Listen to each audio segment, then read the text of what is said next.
And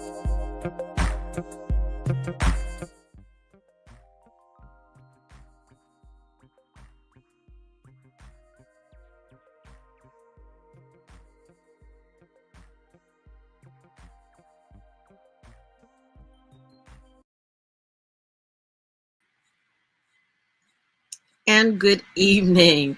Welcome to our final week.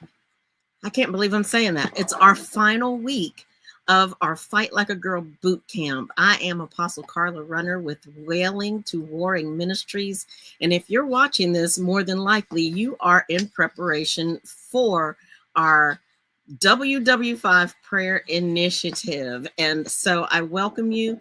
I pray that you have availed yourself to all of these sessions. Let me tell you, they have been empowering and we are really gearing up. And this week, I am super excited because, the Lord started this whole thing with Jeremiah 9:17 through 20, where he calls for the wailing women.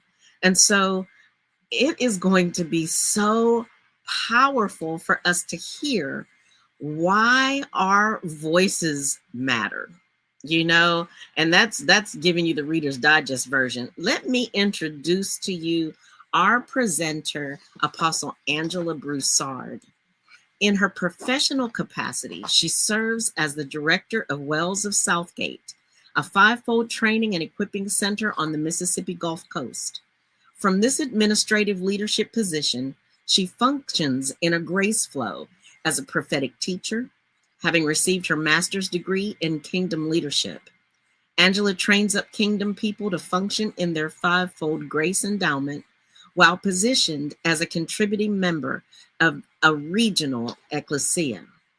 As an intercessor and skilled strategist in topographical intercession, Angela is commissioned as as apostole. Is that right? Apostole for Heartland Apostolic Prayer Network, Mississippi, led by Dr. John Benefiel, and serves as Cindy Jacobs Reformation Prayer Network as the Louisiana State General. I didn't know that. I have a friend you might know. Angela supplies intercession and educational import to multiple nations. She has traveled internationally as an educator and intercessor in the Philippines and Israel. Bhutan, Africa, and Europe are recipients of her training. Likewise, her voice is heard globally in over 60 countries via Sound Invasion, a television and radio program hosted on Life CBN. Living as a word-centric, Angela has impacted the lives of countless others through her empowering and spirit-led teaching. Biblical courses, including Basics of Ecclesia Intercession, The Sound of Revelation, and Cynical Wolves, demonstrate she is graced with a capacity to articulate the living status of the Word of God. Students of the King have found themselves walking in ever-deepening measures of maturity, reflecting the nature, character, and authority of Christ. I can attest. Angela is also an author. Current books in print include The Name Speaks and The Blueprints of Kingdom Culture. Reveal that Angela is eloquently rich, writing with revelation and experience at the tip of her pen. Passionate expression coupled with practical application provide each student with a profound glimpse into each subject she brings forward. 5 children and 12 grandchildren endow the Broussard family, as do 5 donkeys, 2 horses, 2 dogs, and numerous chickens. The combination leads to never a dull moment, with plenty of room for laughter to accompany them. The Lord's behest marked their decision to put down roots in the rudder of the nation. Angela is commissioned with Kingdom Harvest Alliance and ordained through Wells of Southgate and Kingdom Authority Ministries. And it is my profound honor, and joy, because I love this woman. Okay, not only is she phenomenal in articulating the word and all revelation that comes from it, but she is a joy to spend time with, and we laugh a lot when we're in each other's presence. And so I'm bringing to the stage my friend, Apostle Angela Broussard. Hey, woman of God. Hello, Apostle Carla. How are you? I am blessed to be in your presence, even if it's just over the screen. Yeah, I'm listening to you read that bio and thinking, who is that woman? Isn't that great? I mean, that bio sounds like your bio. So, Don't I wish? So amazing, so amazing. And we are so blessed. I cannot wait to hear what you will pour and download to us over these next two and last two sessions as we prepare to go to the capitals. And Yes. so if you need nothing more from me, I'm getting out of the way so that we can enjoy your pour, woman of God. Well, thank you. Before you go, Apostle, I want to honor you. The gathering that you've been doing now, they're in your fifth gather, is tremendous. And I see the collaboration function that you're walking in. That's true apostolic. And so I want to regard you in this assignment that you've brought the nation to. And I know the Lord is crowning it with success, as we will get to talk about in great detail in our time together in our second session. So I bless you. God bless you. Thank you so much. Well, good morning. I am coming to you as an educator today. I want to bring you information of great import that's going to undergird this particular assignment. And up to now, you've gotten prophetic downloads, you've gotten encouragement, you've been shored up in your body, in your mind, all of those things, very, very important facets of preparing to ascend to the capitals and decree what the Lord has spoken. I want to allow you a moment to step back from all of that. I don't want you to disconnect. I want you to step back, and I'd like you to become studious with me for a moment, because we need to dive into how the sound of the wailing women at the gates is the impetus that's driving this assignment. And I want you to go into this assignment fully equipped with nothing missing, nothing lacking, and nothing broken. I also want to retool some of your mindset so that as you step into the assignment, you're stepping into the assignment with authority and with the proper decorum and decrees underneath your belt.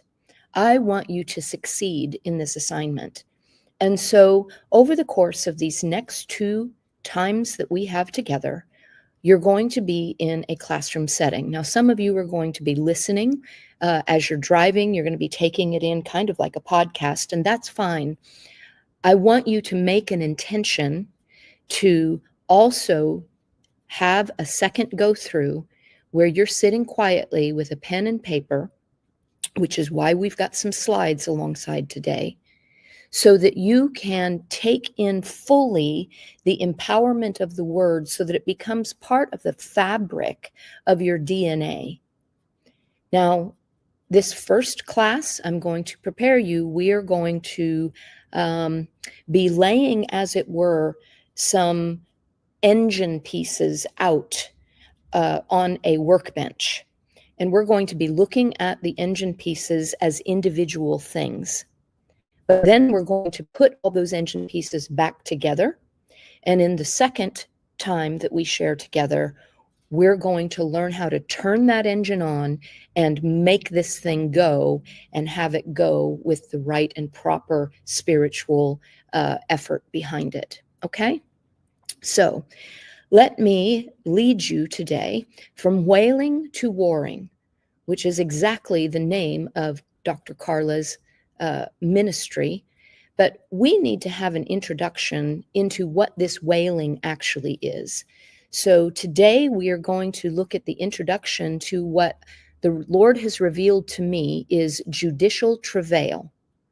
And we're going to look at what it is, what it isn't, and where to implement judicial travail. We're also going to look at the eats, the streets, or the bleats. We're going to define the wailing women themselves and find out the scope of their authority. And then we're going to ask ourselves the question, beg, plead, or lead? We want to move from professional mourners to transformational leaders. So without further ado, let us step into the concept of judicial travail as the Lord has brought forth this revelation, what it is, what it isn't, and where to implement it. So to begin doing this, I'm going to draw your attention to Job 29. On our screen, it's in small words, but when you're at home, you'll be able to take a really good look at it, stop your screen, take a good look, or open up your Bible. I happen to be using the Tree of Life version, which is a messianic rendition of the scriptures.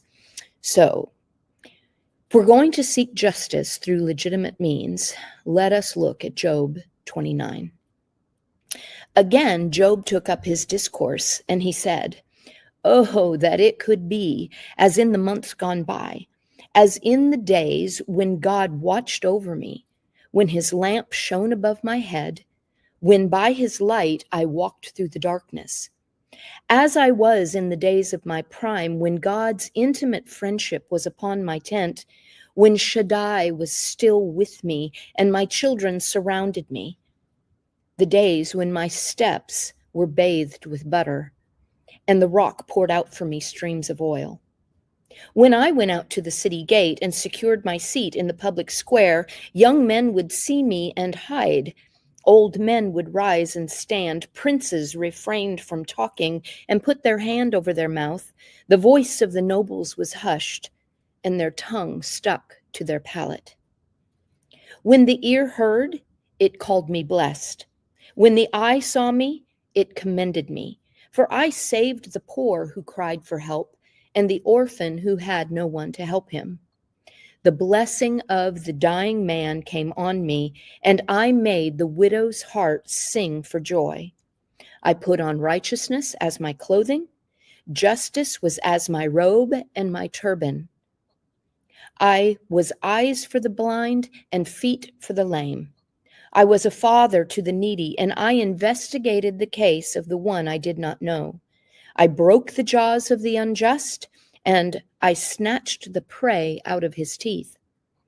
Then I thought, I will die in my nest and multiply my days like the sand.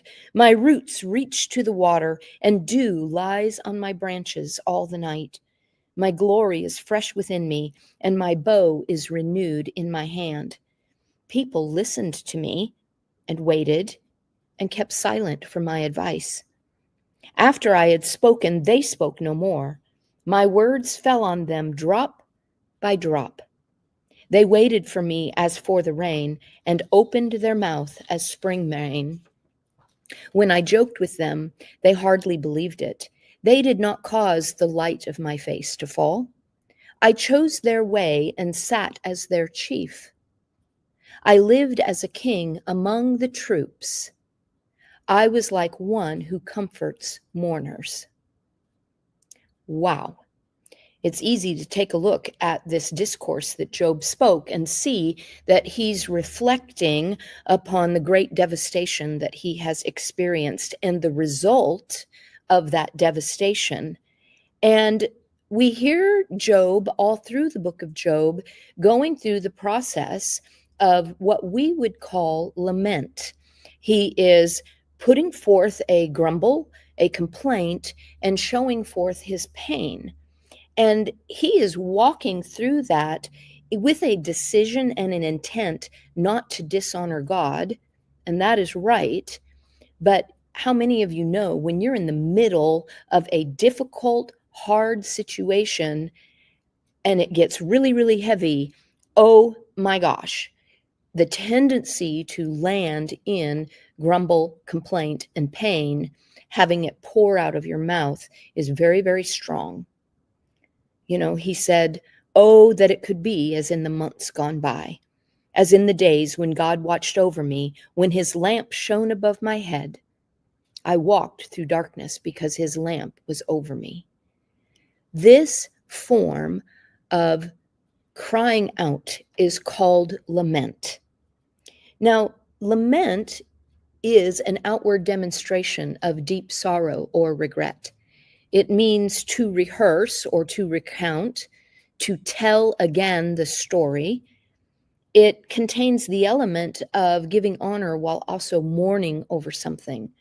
And so in the case of Job, we know that he was working to give honor to God even while he was in great pain. But lament also describes the singers of dirges who come very specifically to wail. Now, since lament is an outward demonstration of deep sorrow and regret, we have to understand that lament, its very, very purpose is to talk about pain. It has the ability to be the quickest pathway to stuck that we can ever engage in. You know, the children of Israel were grumbling and complaining when there was no water in the middle of the wilderness. They were lamenting Egypt and what was behind them. When we only stare at our troubles stare back at us. And we don't want that. We want to have lament have its work in our hearts and bring us out of the pain that we're in while we hang our hat in the faithfulness of God, using that as an anchor of hope for our souls. So we have to recognize that Job did not remain in lament. He went through the process of lament, going from pain to praise, and then from praise back into his power as he was reestablished by God and the fullness of his family came round about him. Now, there is another type of lament that Scripture talks about, and Jesus speaks very clearly of it in Matthew 11:17. And he says, as he's talking to the religious leaders, "To what shall I compare this generation? It is like children sitting in the marketplace who called to one another saying, 'We played the flute for you and you didn't dance. We wailed, but you did not mourn.'" You can almost hear the children taunting one another back and forth. But what's telling about Jesus' words here to the religious leaders is he is saying, your lament, your wail is likened unto children. The sound of children in the streets. Whoa. Lament has a facet of being childlike or immature in its development, immature in its purposes. So if we're going to be wailing women, we do not want to be like the little children who are doing nana nana boo boo in the streets. Wah wah, give me my toy back. This is my sandbox. This does not produce the outcome that we think that we want to produce. So we need to remember that lament is also the pathway to praise. And so in Lamentations 3:22, we hear Jeremiah, who lamentations, right? Lament. He's saying, "It is because of the Lord's mercies that we are not consumed. It is for his compassions that they never fail. They are new every morning. Great is your faithfulness, Lord God. I will say to myself, the Lord is my portion, therefore I will wait on him. The Lord is good to those who hope in him, to the one who seeks him. It is good to quietly wait for the salvation of the Lord." So we see Jeremiah going through the process of pain to praise, remembering God.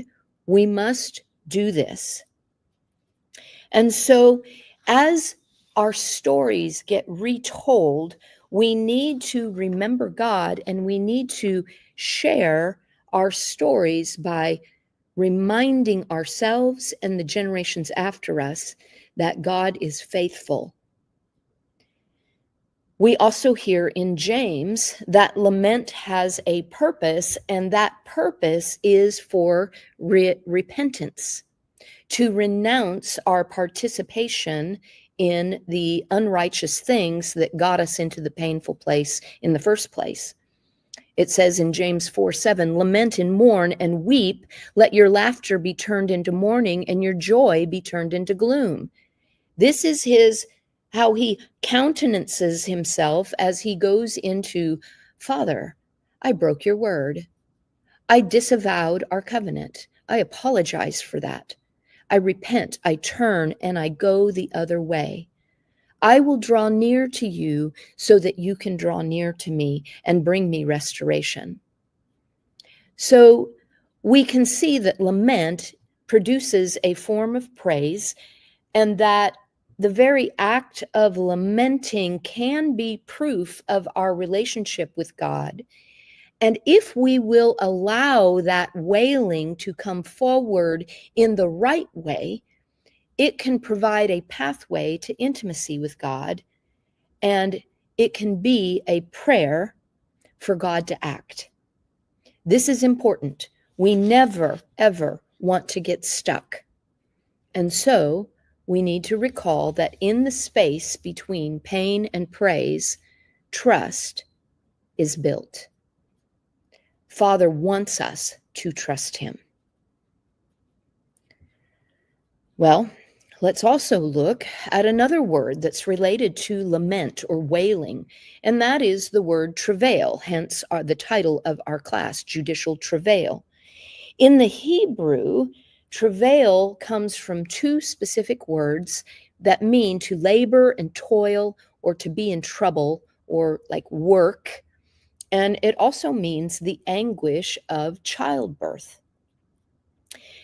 In the Greek, or in the New Testament scriptures, it is the word odino, which again means the anguish of childbirth, or bringing something forth. But there's also a derivative of this word that's makthos. It is a hard and difficult labor. It's distress and painfulness. So travail and lament are very, very much related in sound, but they have two distinct impressions. And so, as you know, the scriptures went through a process of being written on parchment in Hebrew. They came into the Greco-Roman culture. The Septuagint became what was written after the early days. And that Greco-Roman and sometimes Armenian writings of the Hebrew Bible, of the Hebrew Torah, ended up being translated into Latin. And the Latin word for travail means to harass or to tire with troubles. That is why the women are wailing. They're harassed. They're tired. They've been troubled. Well, this Latin word travail comes from the word tripolis, which means having three stakes. Immediately when we see the three stakes, we are taken directly to the cross death of Jesus as he hung on Golgotha. Two stakes, one in both hands, a third stake in his foot, piercing him, causing him great agony and pain, but it was pain with a purpose. And Jesus submitted himself to the process of God, to the process of these three stakes, so that he could provide for us the restoration of our authority and the entry into our inheritance, which includes eternal life, right? So these three stakes become implements that we need to be aware of as we're going through any season of difficulty and we're saying, okay, Lord, what is my process through this particular situation? We want to look for those 3 stakes and we want to submit ourselves to them so that the Lord can bring us into the fullness of our purpose and destiny with that season of travail, i.e., lament. Now, what does it mean to be judicial? Well, Jesus' very death by these 3 stakes was a judicial act. It was governmental. It was legislative. It was bringing forward what the Lord's purposes were to restore humanity to their authority in the earth so that they could take dominion in the kingdom of God. So, what is a judicial act by definition? Well, it's an adverb. So it's a describing word, and it's a word that describes relationship to the proper court of law and the administration of justice. It's judicial means it's belonging to the office of a judge, and it's the function of judging or the administration of justice. Judicial means to belong to the branch of government that is charged with trying all cases within its jurisdiction. So that means we've got the right request before the right court with the right officiating judge capable of issuing the right ruling for our circumstance, our situation. Wow. Yeah, we really do want to be in the right place at the right time in front of the right justice who can initiate a decree on our behalf. So who would that be in the context of our case being part of the kingdom of God? Well, we see in Daniel 7:22 that I beheld, and the same horn that made war with the saints and prevailed against them, that was in place until the Ancient of Days came and judgment was given to the saints of the Most High, and the time came that the saints possessed the kingdom. The Ancient of Days is the one who is our legislator. The Ancient of Days is the one who is the right justice or the right judge that we want to go before. So we need to be in the right court with the right type of request before him in order to get the right answer or the right decree to release his will in the earth. Wow, that sounds pretty simple, doesn't it? Yes, but you would be amazed, and some of you even convicted, that there have been many times in our lives when we have not utilized that principle, that simple thought process. And so we're fixing that today. And if you're skilled in this, we're shoring it up and bringing the remembrance of how we need to be moving so that we hit the bullseye in this particular assignment. So the thing we need to know is that judicial travail contains the critical element of effective process. You must go with the right request at the right time before the right officiating judge. Judicial travail is not childlike lament. It is not childlike whine. It is not grumbling and complaining. Judicial travail is to approach the right judge in the right court, in the right jurisdiction, with the right request. Now, the ultimate function of judgeship belongs to God. He is qualified to issue a righteous ruling over the matters on heaven and in earth, and he has staked his ownership over all creation with 3 very specific stakes that we find in Isaiah 33:22. The Lord is our judge.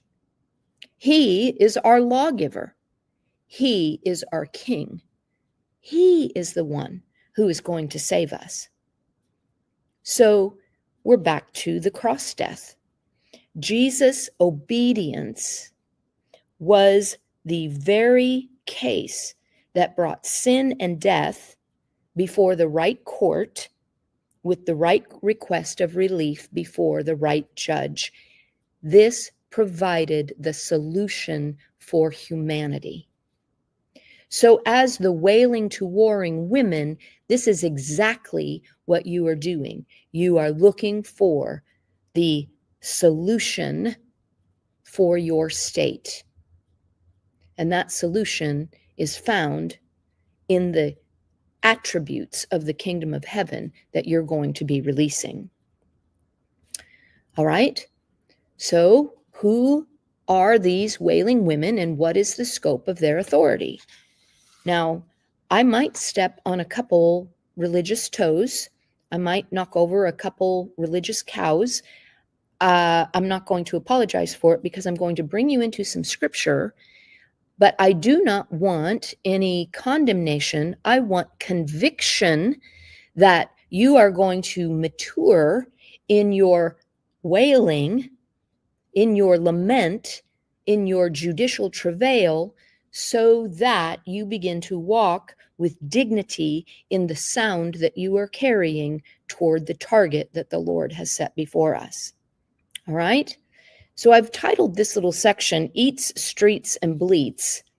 As we look at who you are and the scope of your authority, I want you to ask yourself if you need to make any adjustments. So let us look. Jeremiah 9 says, "Oh, that my head were a spring of water and my eyes a fountain of tears. I would weep day and night over the slain daughter of my people. If only I had a traveler's lodge in the wilderness, I would abandon my people and depart from them, for they are all adulterous, a crowd of faithless people. They bend their tongues like bows. Lies prevail over the truth in the land. They proceed from evil to evil, and they do not take me into account." So the Lord says, "Let everyone guard against his neighbor and do not trust his brother, for every brother deals craftily and every friend spreads slander. Each one betrays his friend, and not one of them tell the truth. They have taught their tongues to lie. They wear themselves out, committing iniquity. You dwell in the midst of deception, and in their deceit they refuse to know me." These wailing women are mourning the consequence of broken covenant before God. They are actually crying because they're reaping judgment due to God's principle of if then. Now, I want to check. I think I misplaced a slide. I'm just going to talk to you for a minute. When these wailing women are in the throes of finding their consequence of sin and they begin crying out a dirge, the scripture gives us some very specific places where they begin to release their wailing. And I'm going to list them and list the scriptures because, as I say, I've misplaced a slide. So you'll have to take notes when you come back to your pen and paper. The first place that the wailing women are found is at the home of the deceased. This is found in Mark 5:38 and 39, and in Matthew 9:21. As Jesus came to the house of the ruler of the synagogue, he saw the tumult of the people and those that wept and wailed greatly. When he came in, he said to them, "Why do you make this ado and weep? The damsel is not dead, but he sleeps." So when there's a funeral, people are gathering around specifically to eat as they remember and celebrate the life of one dying. The next place that they eat is in the marketplace, in all the plazas in the villas. This is in Amos 5:16.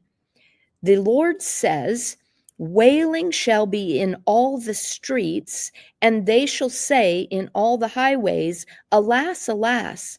And they shall call the husbandman to mourning, and such as are skillful of lamentation to wailing. And in all the vineyards they shall be wailing, for I will pass through thee, says the Lord. So the wailing we see is happening at the home of the deceased. It's happening in the marketplace, in all the plazas and villas, and in the vineyards.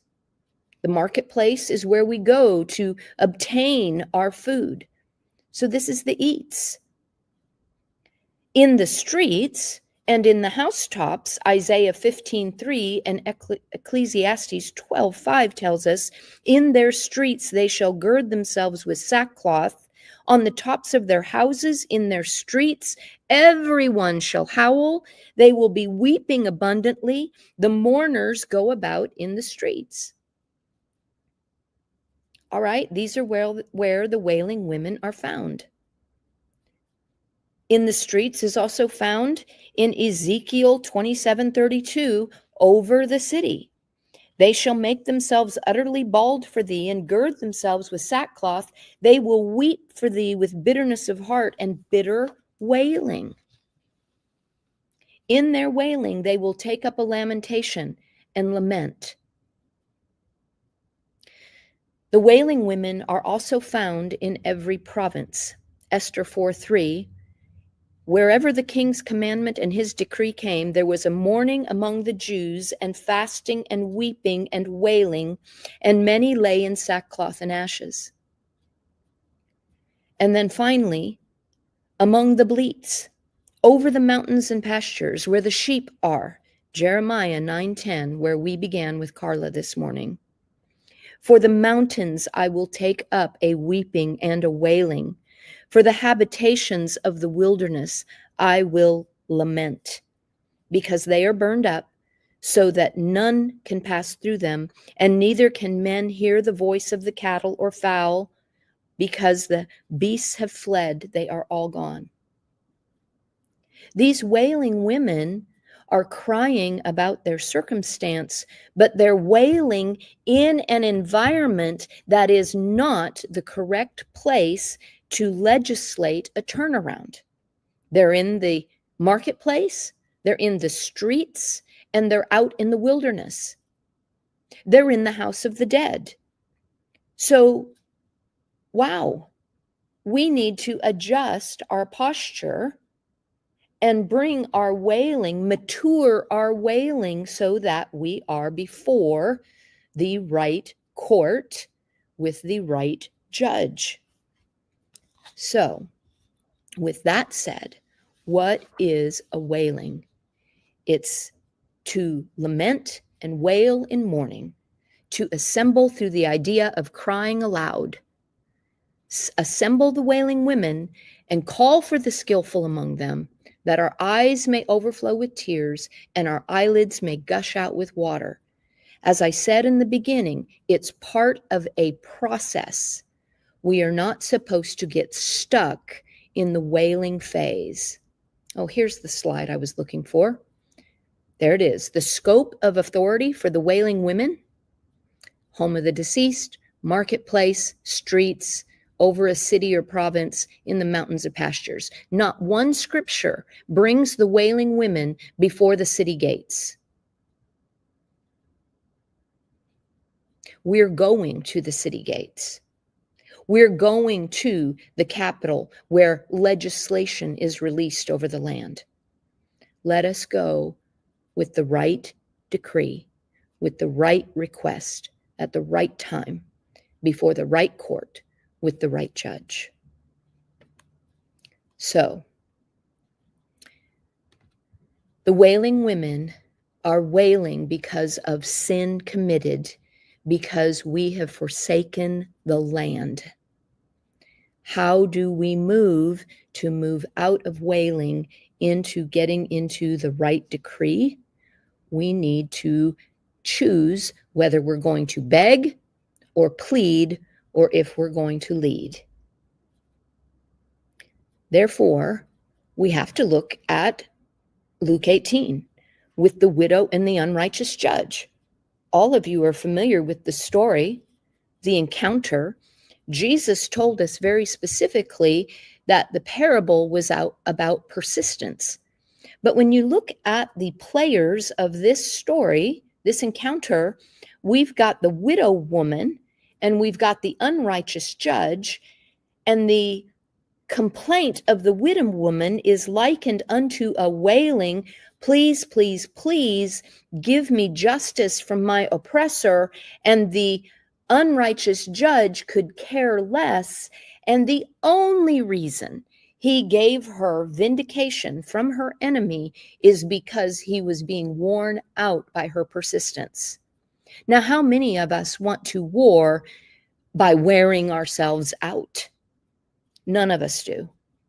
None of us do. There's a better way. There's a better way to war. There is a better way to have Father respond to our cries. Here is where it is. It's found in Isaiah 58:12. They that be of you shall build up the old waste places. They shall raise up the foundations of many generations, and you will be called the repairer of the breach, the restorer of paths to dwell in. Wow. The 3 stakes that Jesus wore were not for naught. He ever lives to make intercession for us, and he himself was a repairer of the breach between God and humanity, and now we can duplicate his ministry through our intercession, and we can repent for the iniquity, we can repent for the transgression and the sin, we can renounce our complicity with the unrighteous works of darkness and ask the blood of Jesus to be the applied solution so that we can walk in the ways of God new and fresh and raise up the foundation of many generations to come. We can duplicate the ministry of Jesus Christ of Nazareth and repair the breach on behalf of multitudes. We're not doing that through childlike wailing and whimpering.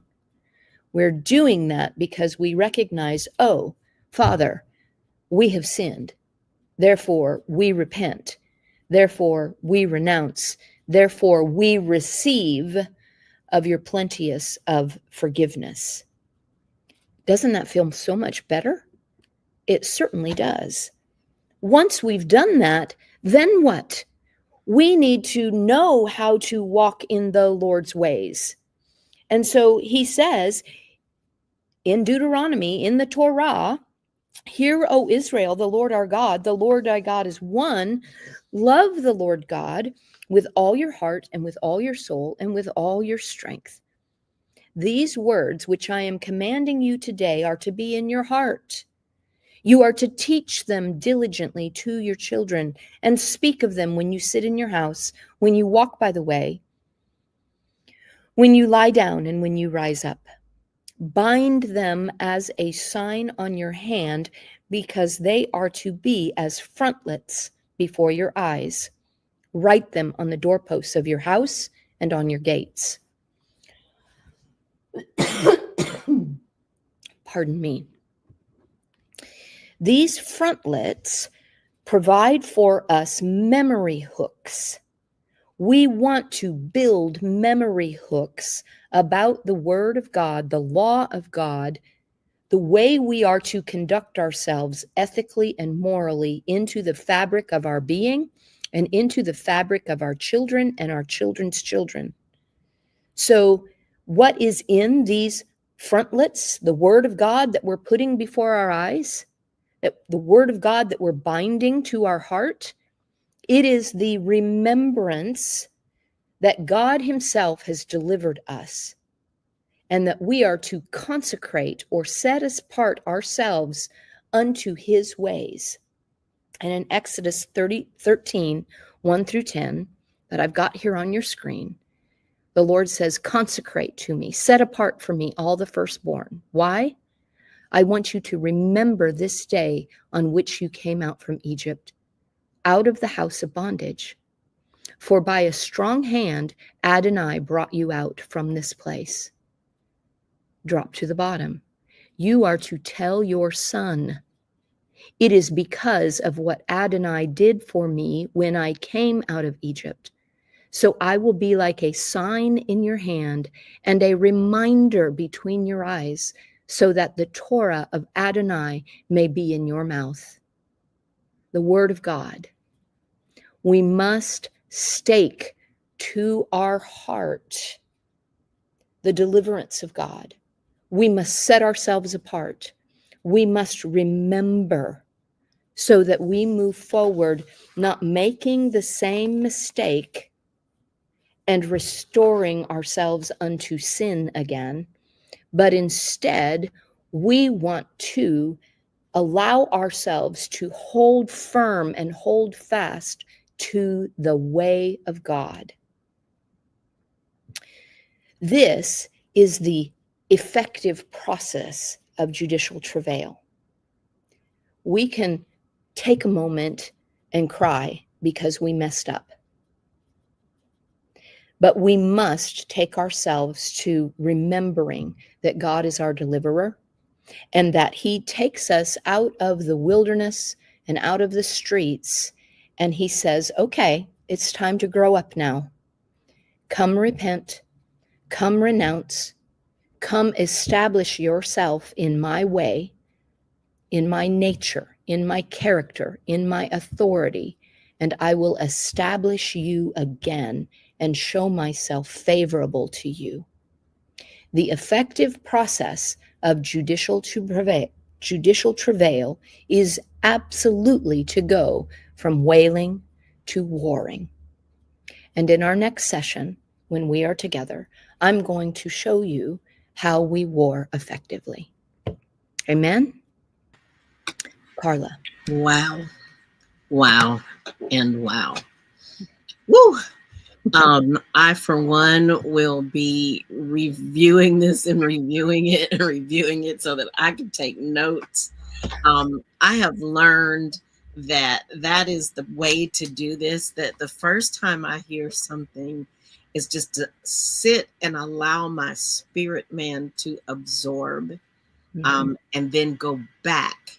And it's so great when it's recorded so that you can pause, and say la. You can, stop and think and really revisit that scripture and hear the Lord and take your notes and, and all of that. And so I'm so thankful that this is recorded in this manner. Thank you for those slides. They're perfect. So I was just sitting backstage, just sucking it all up. So I cannot wait to get to rewind and take my notes and all that good stuff. Oh my gosh, it was powerful. So I'm ready for session 2. And so let's do it again. Ladies, we don't want to miss session number 2. It will be available to you on Thursday of this week. And so, in the meantime, you've got studying to do. Rewind and take your notes and prepare yourselves for session number 2. Thank you so much, Apostle Angela. And we will see you for session number 2. Amen. Bye-bye. Bye, y'all.